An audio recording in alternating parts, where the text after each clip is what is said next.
말씀 같이 보겠습니다. 사무엘하 12장 16절부터 31절까지가 본문인데 24절, 25절 두 절만 같이 읽겠습니다. 사무엘하 12장 24절, 25절.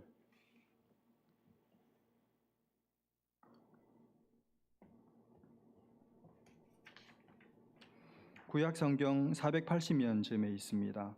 사무엘하 12장 16절부터 31절까지 12장 24절 25절 같이 읽겠습니다. 시작. 다윗이 그의 아내 밧세바를 위로하고 그에게 들어가 그와 동침하였더니 그가 아들을 낳음에 그의 이름을 솔로몬이라 하니라. 여호와께서 그를 사랑하사 선지자 나단을 보내 그의 이름을 여디디아라 하시니 이는 여호와께서 사랑하셨기 때문이더라. 아멘. 여러분, 우리가 지금까지 만나온 이 다윗은 몇 가지 소소한 잘못, 몇 가지 사소한 죄를 제외하면 너무너무 믿음이 좋고 신앙이 아름다운 사람이었지 않습니까? 어떻게 하든지 하나님을 기쁘시게 하고 싶어 했고, 어떻게 하든지 하나님을 가까이 하고, 또 하나님 마음에 들려고 하고, 하나님 편에 들려고, 하나님 편에 서려고 하면서 살았던 사람이 다윗이었습니다. 그야말로 하나님께서 보시고, 야, 참 너는 내 마음에 든다. 너는 나하고 잘 통한다. 그랬던 사람이 다윗이었습니다. 그런데 그런 다윗이 거의 완전히 인생이 끝날 뻔한, 신앙이 완전히 떨어질 뻔한 엄청나게 무서운 위험한 지경에 이르게 됩니다. 그게 바로 그 유명한 밧세바와의 사이에서 일어난 간통 사건이죠. 남의 아내를 빼앗아서 간통할 뿐만 아니라 그 죄를 은폐하기 위해서 해도 안 되니까 자기를 위해서 지금 목숨을 바쳐 전쟁에서 싸우고 있는 그 충성스럽고 충직스러운 장군 우리아를 죽이는 정말 있을 수 없는, 다윗이 했다고는 믿을 수 없는 그런 잘못, 그런 죄를 저지릅니다. 여러분, 이것이 누가 봐도 죄를 지은 것이지만 이 죄가 더 악한 것은 11장 27절에 이렇게 말하고 있습니다. 그 장례를 마침에 이제 우리아의 장례를 마쳤어요. 다윗이 사람을 보내 그 밧세바를 왕궁으로 데려오니 그가 그의 아내가 되어 그에게 아들을 낳으니라. 다윗이 행한 그 일이 그 다음 뭡니까? 여호와 보시기에 악하였더라. 여호와 보시기에 악하였더라. 사람들이 뭐 저런 게 다 있나? 어떻게 다윗이 그럴 수 있어? 하는 것보다 더 심각한 것은 다윗이 한 그 일이 하나님께서 보실 때 하나님께서 보시기에 악했다는 것입니다. 여러분, 세상이 죄였던 것을 이제는 시대가 바뀌었기 때문에, 이제는 세상이 바뀌었기 때문에, 여성들의 인권을 존중해야 하기 때문에 이제는 더 이상 낙태가 죄가 아니야, 이렇게 대법원이 판결을 뒤집는 게 그게 중요한 게 아닙니다. 그보다 더 중요한 것은 하나님께서 보실 때 그게 여전히 선한 것이냐 악한 것이냐, 이게 더 중요해요. 다윗이 행한 그 일이 사람들이 보는 것 이전에 하나님께서 보시기에 너무 하나님의 마음과 하나님의 뜻과 안 맞았습니다. 그래서 하나님 보시기에 악했습니다. 이게 중요합니다. 여러분, 다윗이 간음을 하고 다윗이 살인을 왜 했을까요? 그렇게 하는 동안에 다윗의 눈에 하나님이 안 보였기 때문이죠. 말 그대로 눈에 뵌 게 없었던 것입니다.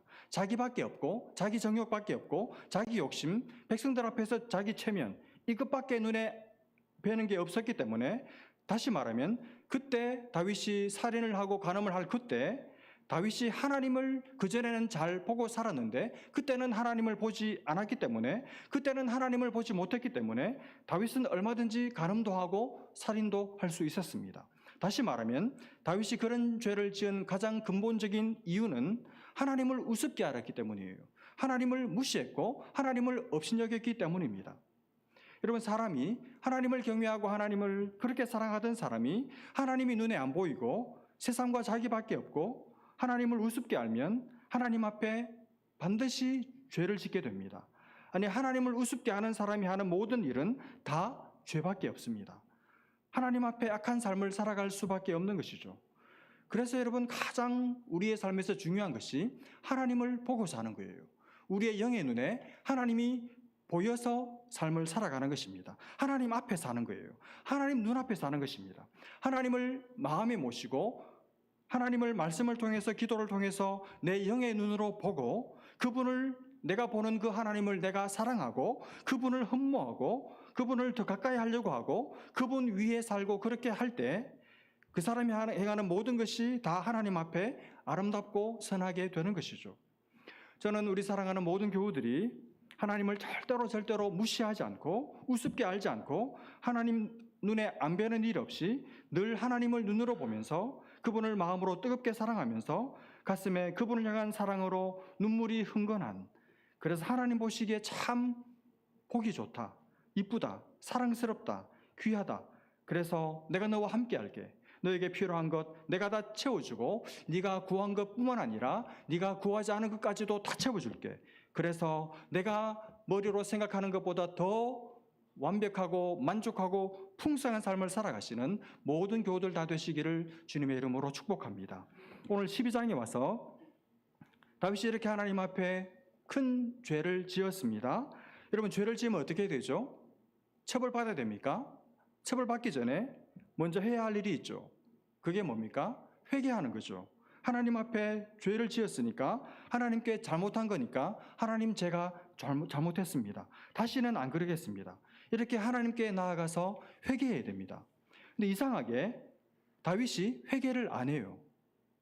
여러분, 다윗이 나중에 이 회개를 안 하고 있는 그 기간이 거의 1년 동안인데 요 1년 동안 회개하고 있지 않은 그 다윗의 심정이 어땠는가를 한 두 가지 시편들이 보여주고 있는데, 거기 보면 다윗이 자기가 지은 죄 때문에 너무너무 괴로워하고 고통스러워하고 죄책감도 느끼고 그런 극심한 고난의 시간들을 보내는데도 문제는 하나님 앞에 나와서 회개했다는 말이 없습니다.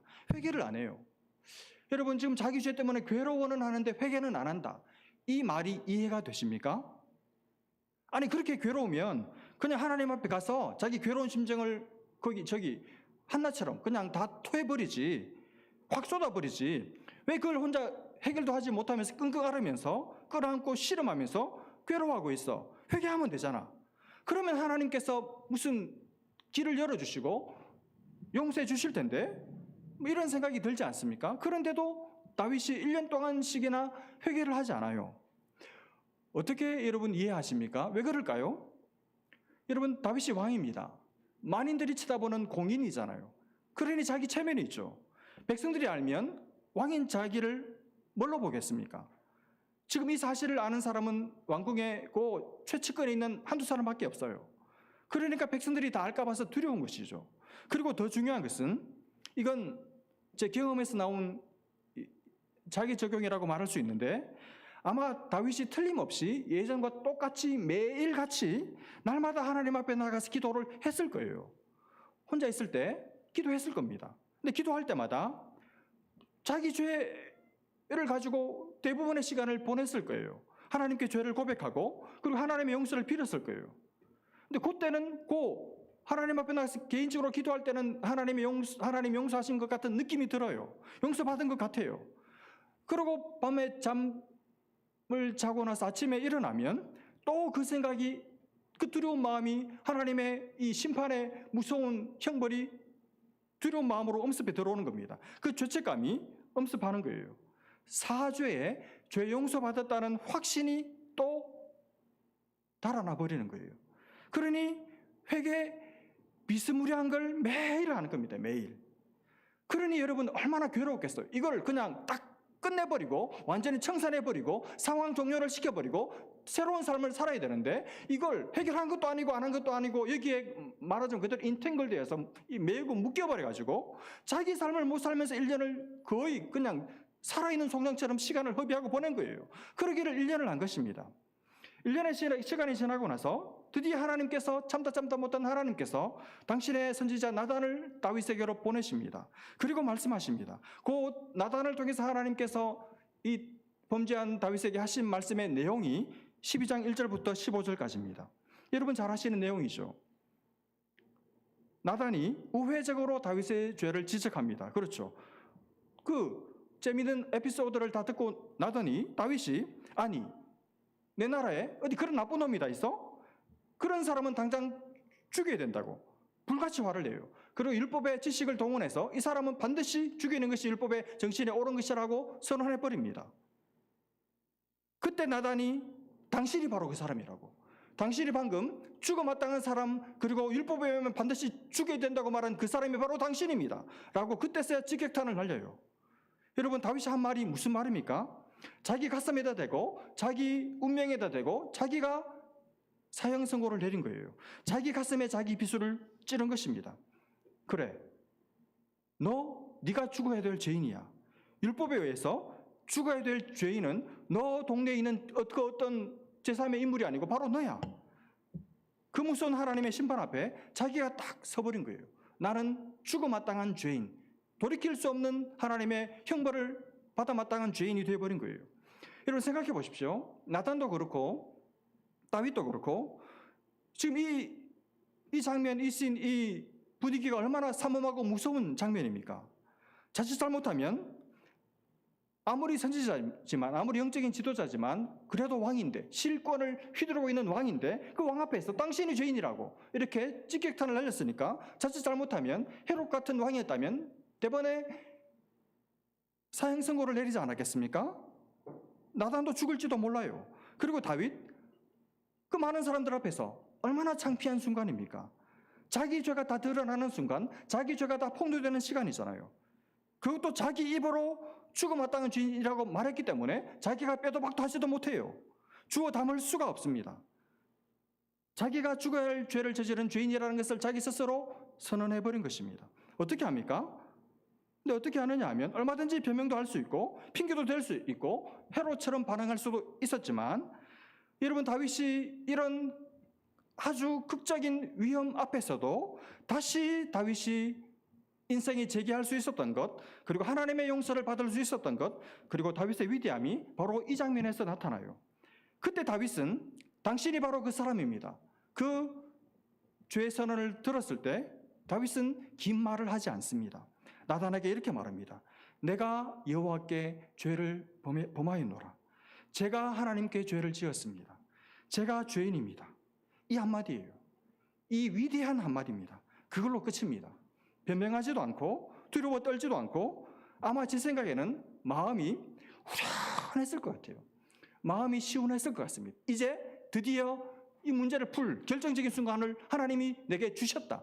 잘됐다, 그냥 잘됐다, 아주 차라리 잘됐다. 내 죄가 다 드러나고 하나님께 내가 매를 맞아야 된다면, 죽을 정도로 매를 맞아야 된다면 내가 맞겠다. 응당히 맞을 죄는 맞겠다. 매를 맞겠다. 그리고 만약 하나님께서 그래도 일말에 단 0.0001%의 용서의 기미가 있다면, 가능만 하다면, 하나님이 허락만 하신다면 내가 그 하나님의 용서를 받고 살고 싶다. 왕 필요 없다. 나는 지금부터 용서받은 죄인으로 남은 인생을 살아도 족하다. 다시 살고 싶다. 그리고 과거에 그 하나님과의 치밀했던 교제, 들판에서 광야에서 하나님을 노래했던 그 시절로 돌아갈 수 있다면 나는 그 시절로 돌아가고 싶다. 그 하나님과의 치밀했던 사랑의 관계를, 그 교제의 기쁨을 만약 가능만 하다면 다시 회복하고 싶다. 그 마음이었을 것 같아요.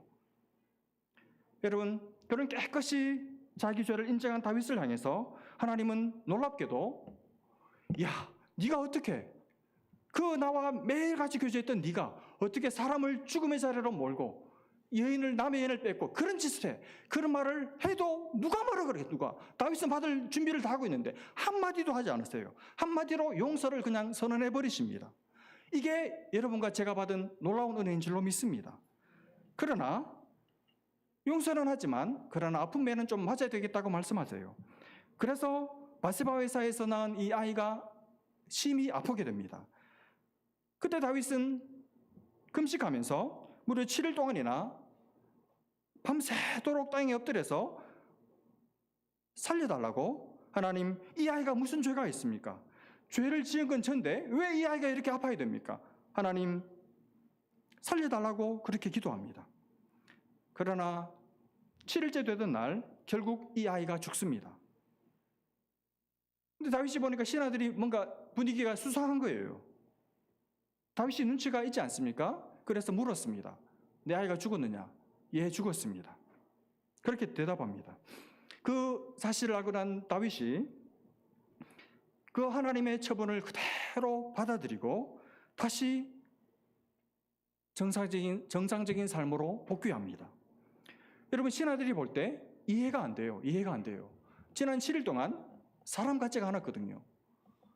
짐승같이 울부짖는 소리를 내면서 하나님 앞에 기도하면서 식음을 전폐하고 정말 미친 사람같이 살던 그 다윗이 이 아이가 살았으면 모를까, 아이가 죽었다고 하는데도 마치 아이가 하나님의 기적 같은 역사로 산 것처럼 다시 정상적인 삶으로 돌아가는 거예요.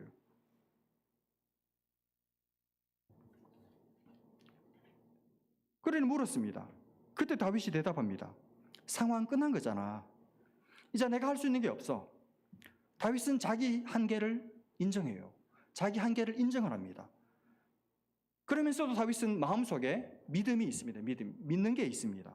다윗이 마음으로 지난 7일 동안 기도하면서 하나님으로부터 깨달은 주신 마음이 있어요. 아는 게 있습니다.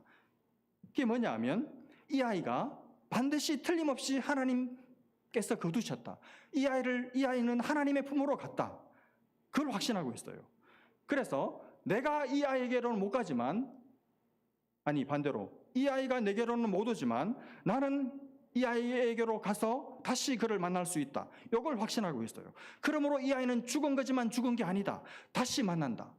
그리고 상황은 끝났다. 내가 할 수 있는 게 없다. 하나님이 다 하셨고 하나님이 다음 차례는 하나님께서 일을 정리하실 것이다. 하나님께 믿고 맡긴 거예요. 그러니 음식을 먹고 슬픔을 이기고 정상적인 삶으로 돌아온 것입니다. 여러분, 이런 자세가 중요합니다. 슬퍼해야 할 때는 슬퍼해야 합니다. 우리가 할 수 있는 일은 하나님이 하게 하실 때는 최선을 다해서 해야 합니다. 그러나 하나님께서 상황을 이제 그만, 이제 끝, 너 할 일 없어, 너 손 놔, 그럴 때는 손을 놔야 돼요. 내가 아직까지 하나님 하고 싶은 게 더 많은데요, 아직 준비가 덜 됐는데요, 아직 필요 없어요. 한계를 인정하고 하나님께 맡게 됩니다. 자꾸 미련을 못 버리고 하나님께 떼를 쓰고 하나님 앞에서 계속 울고 있으면 안 돼요. 그때는 이제 자리를 털고 일어서야 합니다. 그리고 하나님께 주시는 마음, 하나님께 주시는 확신을 붙들고 하나님을 믿고 자기 삶을 살아야 합니다. 자기 삶을. 그렇게 아이를 떠나보내고 어쩌면 여러분 그 감정적인 앙금이 남지 않았겠습니까? 어쩌면 자기를 탓하면서 아이 잃은 슬픔에 얼마든지 빠져 살 수 있었을 텐데 다윗은 그렇게 하지 않고 오히려 어떻게 하느냐 하면 자기보다 더 슬퍼하고 있을 바세바를 위로합니다. 위로자가 돼요. 여러분, 이게 신앙의 위대함입니다. 자기가 먼저 하나님의 위로를 받고 그리고 나서 일어서서 이제 정말 위로가 필요한 사람에게 가서 그 사람을 위로해주는 위로자가 되는 것이죠. 여러분, 그래도 다윗 마음 한구석에 왜 자기 잘못 생각이 안 나겠습니까? 왜 그 아이가 안 보고 싶었겠어요? 순간순간 슬픔이, 그리고 후회와 회한이, 그리고 아쉬움이 물밀듯이 밀려들었을 거예요. 여러분, 그런 다윗에게 하나님께서 어떻게 하시느냐 하면 또 바세바와의 사이에서 아들을 주십니다. 그래서 이름을 솔로몬이라 짓습니다. 아들 낳고 이름 짓고 그러면 됐잖아요. 근데 하나님께서 성이 안 차셨던 거예요. 그래서 가만히 이제 죄를 다 지식하고 할 일도리 다 하고 집에서 쉬고 있는 나단 선지자를 또 들쑤십니다. 그래서 나단을 또 다윗에게로 보내십니다. 그러면서 그 아이 이름을 솔로몬 그 하나로 좀 부족해. 하나 더 하나님이 직접 지어주십니다. 뭐라고 지어주십니까? 여디디야. 뜻이 뭐죠? 여호와께서 가장 사랑하는 사람. 이런 이름을 주세요. 여러분, 나단을 또 보내시고 이름 하나를 더 지어주시고 그 이름의 뜻이 하나님께서 가장 사랑하는 사람, 이렇게 이름을 붙여주시는 그 하나님 아버지의 다윗을 향한 그 애틋한 마음이 여러분 느껴지십니까? 여호와께서 가장 사랑하는 사람. 하나님께서 이렇게 하신 이유를 오늘 본문이 설명합니다. 24절 끝에 나오는데 24절 끝에 여호와께서 그를 그다음 뭐죠? 사랑하사. 하나님께서 이렇게 나단의 지적을 받고 회개하고 죽어가는 아이를 위해 7일 동안을 무섭게 기도하고 아내 바세바를 위로하고 그 사이에 아들을 낳고 이러는 다윗을 하나님께서 사랑하셨던 거예요. 그래서 이 다윗에게 한동안 지난 1년 여간을 진짜 기쁨을 잃어버리고 살았던 그 다윗에게 기쁨을 다시 회복시켜주고 싶으셨던 그 마음이 저는 강하게 왔습니다. 하나님은 당신께서 정말 아끼고 사랑하시는 자 다윗에게 기쁨을 주고 싶으셔서 이름을 이미 지었는데도 급히 선지자를 보내셔서 그 아이 여호와께서 가장 사랑하시는 아이야. 나의 사랑은 너와 너의 가문을 향해서 계속되고 있어. 계속 이어지고 있어. 그러니 낙심하지 마. 위축되지 마. 과거에 네가 지은 죄 자꾸 생각하지 마. 나한테 나올 때 혹시 그 죄가 생각나서 쭈뼛거리거나 눈치 보거나 그렇게 하지 마. 예전처럼 언제든지 네가 원하기만 하면 나는 항상 대기 상태니까 언제든지 자유롭게 내 앞에 나와서 나와 함께 만나자. 나와 사귀자. 나와 교제하자. 그렇게 남은 삶을 살자. 그 마음으로 하나님께서 다윗에게 하나님의 기쁨을 선사하고 싶으셔서 이렇게 몰아붙이시고 급박해지신 것 같은 생각을 저는 하게 되었습니다. 이게 오늘 대략적인 본문의 내용입니다. 오늘 말씀을 정리하면서 두 가지만 요약해서 우리가 함께 붙들었으면 좋겠습니다. 첫 번째, 여러분 다윗이 바세바와의 사이에서 낳은 이 아이 결국 죽었잖아요. 여러분 이 장면을 두고 묵상하고 토론할 수 있는 주제들이 굉장히 많지만 다 차치하고 여러분 왜 이 아이가 죽었습니까? 자기 잘못, 자기 죄 때문입니까? 아니죠. 단순화해서 말하자면 부모가 잘못해서 죽은 거잖아요. 그렇죠. 부모가 잘못해서 죽은 거예요. 부모의 죄 때문에 죽은 것입니다. 부모가 죄를 안 지었으면, 다윗이 죄를 안 지었으면 이 아이 안 죽어도 됐습니다. 근데 부모가 죄를 지어서 죽은 거예요. 이 아이의 죽음을 설명할 수 있는 가장 원초적인 근원은 부모의 죄 때문입니다. 여러분 오늘날 이런 일들이 얼마나 우리 주변에서 많이 벌어지고 있습니까? 그 귀한 생명들, 하나님께서 하늘에서 내어주신 생명들, 선물로 각 가정에 하나님께서 허락하신 선물들, 생명들, 자기들이 좋아서 나와서 책임지지 않고 그리고 자기들이 죄를 지어서 그 어린 귀한 생명들이 지금도 수많은 아이들이 수백만 명의 아이들이 죽어가고 있습니다. 여러분 뱃속의 아이는 생명이 아닙니까? 낙태가 얼마나 쉽게 자행되고 있는지 몰라요.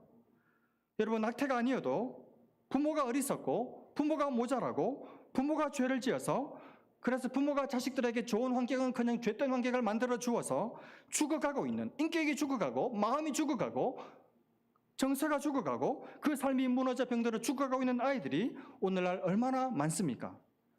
여러분 다음 주일이 어린이 주일인데 우리 자녀들에게 생명을 주고 생명력을 주고 기쁨을 주고 살 희망을 열어줘야 될 부모들이 오히려 자식을 죽이고 있어요. 자기들의 불신앙 때문에, 자기들의 엉터리 신앙 때문에, 음란의 죄 때문에 자식들의 마음에 어두운 그림자를 뒤로오는 부모들이 많습니다. 여러분 우리 구주 우리를 위해서 당신의 그 귀한 생명을 내어주심으로 우리를 위해서 죽으심으로 우리에게 영원한 생명의 길을 열어주셨습니다. 우리가 이 생명을 받았고 이 생명을 지금도 누리고 있고 그리고 우리 자녀들에게 이 생명의 길을 보여주어야 될 책임이 부모들에게 있어요. 그래서 우리 부모 때문에 우리 자녀들이 살아나야 됩니다. 그들의 인생이 살고 그들의 신앙이 살고 그들의 꿈이 살아나야 합니다. 그러려면 부모들이 죄를 지으면 안 돼요. 부모들이 신앙을 똑바로 가져야 돼요. 우리가 범죄만 하지 않고 하나님 앞에서 깨끗하고 거룩한 삶을 살면 자식들 죽지 않습니다. 부모들이 비록 세상에서 출세하지 못하고 성공하지 못하고 내 꿈을 이루지 못한다 할지라도 우리가 하나님 앞에 거룩하고 깨끗하고 진실한 삶을 살기만 하면 하나님께서 우리 자녀들의 인생을 빛 가운데로 인도해 주실 줄로 믿습니다. 그러나 부모가 욕심을 부리고 계속 죄를 지으면 우리 자녀들의 인생이 막혀요. 어두워집니다.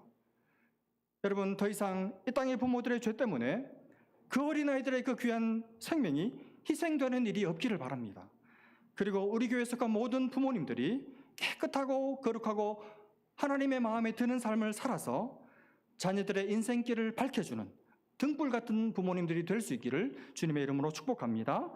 이게 첫 번째. 두 번째로 정리하고 싶은 것은 우리에게 기쁨을 주고 싶어 하시는 하나님을 바라보자는 거예요. 여러분, 다시 아들을 낳고 이름을 솔로몬이라고 지었습니다. 근데 그때 하나님께서 급해지셨습니다.